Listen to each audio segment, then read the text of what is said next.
क्या आपके भी कामों की लिस्ट कभी ख़त्म ही नहीं होती है? पूरा दिन घर के काम करने में ही निकल जाता है। तो आप एक बार इस वीडियो को ज़रूर देखिए। इस वीडियो को देखने के बाद आपका घर के काम, घंटों के काम मिनटों में हो जाएंगे और आपका बहुत सारे समय की भी बचत होगी और बहुत सारी मेहनत भी बचने वाली है। तो फ्रेंड्स, बने रहिए मेरे साथ वीडियो में एंड तक।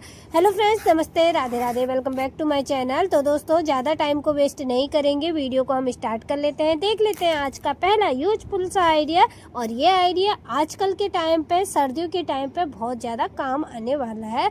तो यहाँ पर देख सकते हैं, यहाँ पर मैंने शूज़ लिए हैं और ये शूज़ मैंने ना धो लिए हैं। तो दोस्तों, नॉर्मली हम लोग इस दीवार के सहारे, देखिए इस तरीके से हम शूज़ को खड़ा करते हैं, लेकिन इस तरीके से ना ये शूज़ सूखते ही नहीं है। इसमें जो अंदर पानी होता है वो नीचे की साइड इकट्ठा हो जाता है और पानी इसी में रह जाता है, ड्रेन हो नहीं पाता है और हमारा शूज़ कई दिनों तक सूख नहीं पाता। और सर्दियों में तो शूज़ को सुखाना ना बहुत मुश्किल हो जाता है, क्योंकि सर्दियों में धूप निकलती नहीं है, निकलती भी है तो कभी कभी कुछ देर के लिए निकलती है, तो ऐसे में दिक्कत हो जाती है। तो आज मैं शूज़ को सुखाने का एक बहुत ही आसान सा तरीका बताऊंगी। तो देखिए, आपको करना क्या है, पॉलीथीन ले लेनी है और पॉलीथीन के हैंडल में शूज़ को देखिए इस तरीके से डाल लेना है, जैसे कि आप वीडियो में देख पा रहे हैं।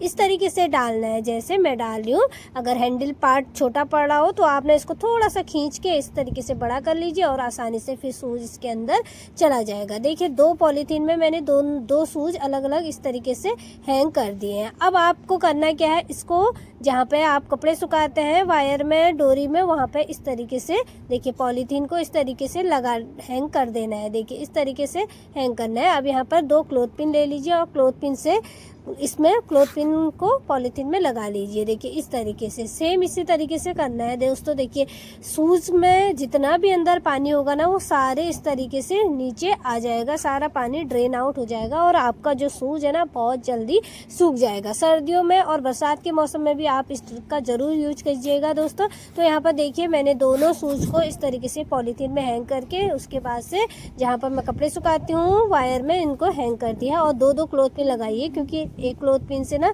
ये गिर जाएगा।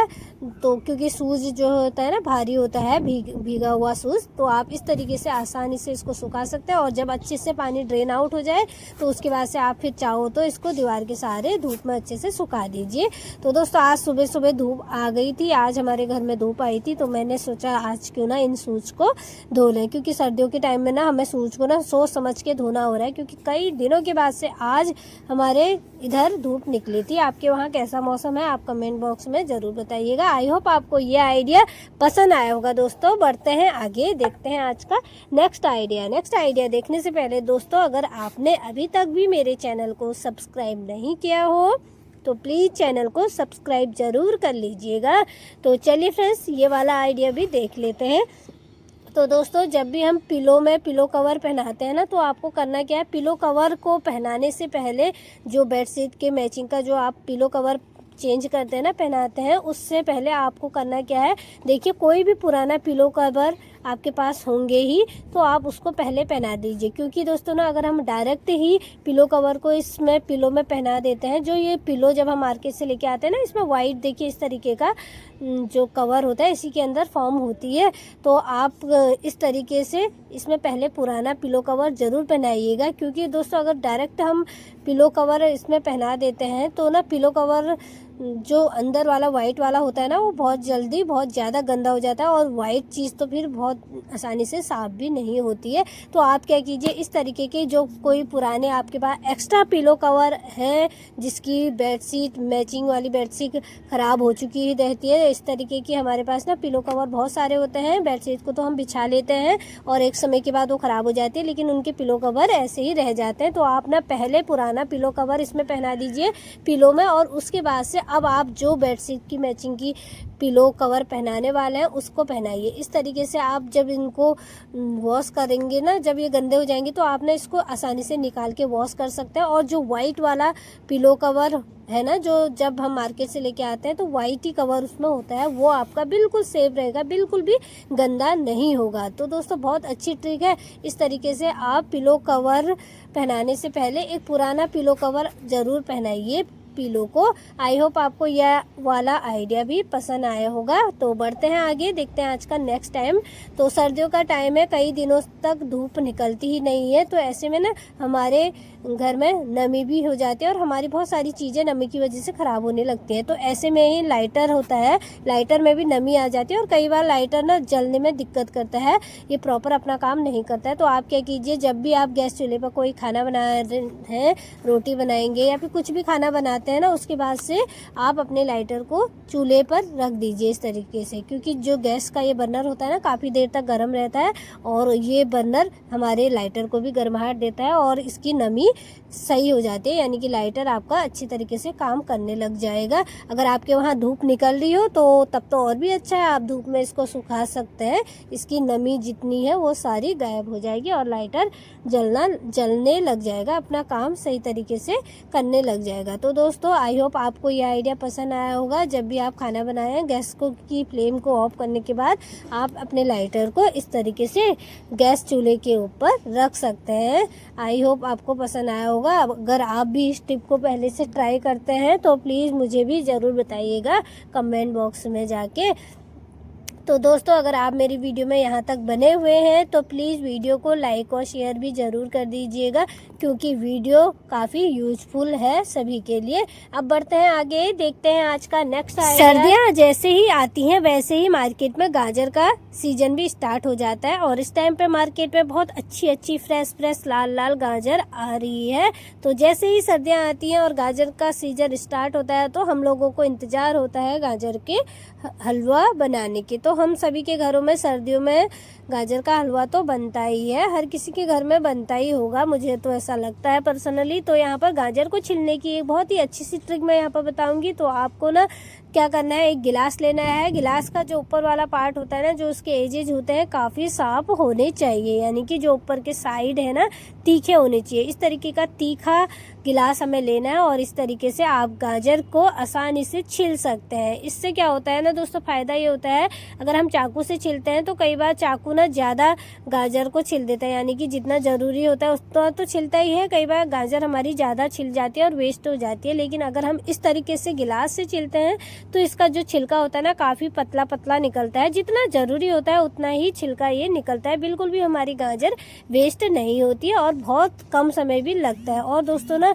इस तरीके से आप अपने बच्चों को भी छीलने के लिए दे देंगे गाजर को, तो बच्चे भी आसानी से छील लेंगे, क्योंकि ना दोस्तों इस तरीके से काम करने में बच्चों को मज़ा भी बहुत आता है और आपकी हेल्प भी हो जाएगी, उनका हाथ कटने का भी कोई रिस्क यहाँ पर नहीं रहता है। तो यहाँ पर देख सकते हैं कितने अच्छे से ये गाजर को गिलास ने छील लिया है। तो यहाँ पर मैं ढेर सारी गाजर को इसी गिलास से छील दिया है मैंने। तो दोस्तों आई होप आपको ये पसंद आया होगा। आप चाहो तो जिस दिन गाजर का हलवा बना रहे हैं, ढेर सारी गाजर छीलनी है तो आप इस ट्रिक को यूज कर सकते हैं, अच्छी ट्रिक है। बढ़ते हैं दोस्तों आगे, देखते हैं आज का नेक्स्ट आइडिया। तो दोस्तों नेक्स्ट आइडिया होने वाला है सीजर के ऊपर। यहाँ पर मैंने एक सीजर लिया है और एक स्क्रू ड्राइवर लिया है। देखिए इस तरीके का कोई भी लोहे वाला चीज़ अगर आपके पास है तो वो ले सकते हैं, अगर ये स्क्रू ड्राइवर नहीं हो तो यहाँ पर सीजर की धार जो होती है ना, कई बार हम यूज़ करते करते इसकी जो धार होती है ना बहुत कम हो जाती है, यानी कि धार मोटी हो जाती है, कोई भी चीज़ इससे प्रॉपर कटती ही नहीं है। तो आपको करना क्या है, देखिए इस तरीके के स्क्रू ड्राइवर में इस तरीके से आपको कैंची को 10 से 15-12 इस तरीके से चला लेना है, जैसे कि आप वीडियो में देख पा रहे हैं। इस तरीके से चलाना है जैसे मैं चला रही हूँ, और इस तरीके से चलाने से दोस्तों ना कैंची में धार तेज हो जाती है। अब मैं यहाँ पर आपको कट करके भी दिखाऊंगी। ये जो सीजर है ना पहले बिल्कुल भी पेपर तक कट नहीं कर रही थी, क्योंकि ना बच्चे कभी इससे ना ऐसी चीज़ भी कट कर देते हैं जिससे इसकी धार ख़राब हो जाती है, मोटी हो जाती है, कैंची काम नहीं कर रही थी। लेकिन दोस्तों देखिए अब ये आसानी से डबल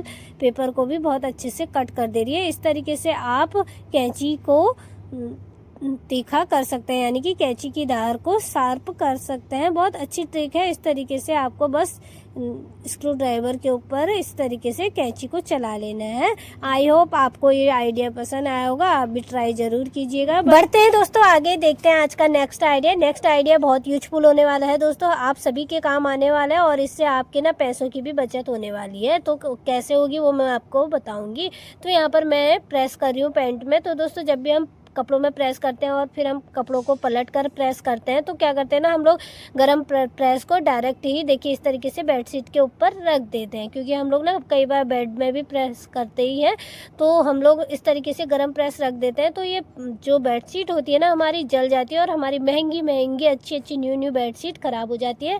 तो उसके लिए आपको करना क्या है, देखिए इस तरीके का कोई भी टिन वाला ढक्कन या फिर कोई डिब्बा इस तरीके का आपके पास है तो आपको उसको ले लेना है, और जब आप प्रेस करेंगे और कपड़ों को पलट कर दूसरी साइड प्रेस करना होता है और प्रेस को आप बेडशीट में डायरेक्ट रख देते हैं, तो डायरेक्ट रखने की बजाय आप ना इस तरीके से इस डिब्बे के ऊपर रखेंगे तो आपकी ना महंगी न्यू बेडशीट बिल्कुल भी जलेगी नहीं और आपकी बेडशीट बिल्कुल भी ख़राब नहीं होगी। तो दोस्तों इस तरीके से आप अपनी बेडशीट को ख़राब होने से, जलने से बचा सकते हैं, क्योंकि जली हुई बेडशीट तो फिर कोई काम की ही नहीं रहती है, उसको हम बिल्कुल भी नहीं बिछाते हैं।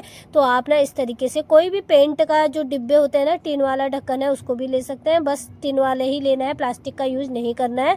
और इस तरीके से आप फिर प्रेस करेंगे और जब आपको दूसरी साइड कपड़ों में प्रेस करनी होगी तो आप इस तरीके से इस डिब्बे के ऊपर प्रेस को रख देंगे, इससे बेडशीट बिल्कुल भी ख़राब नहीं होगी, बिल्कुल भी जलेगी नहीं है।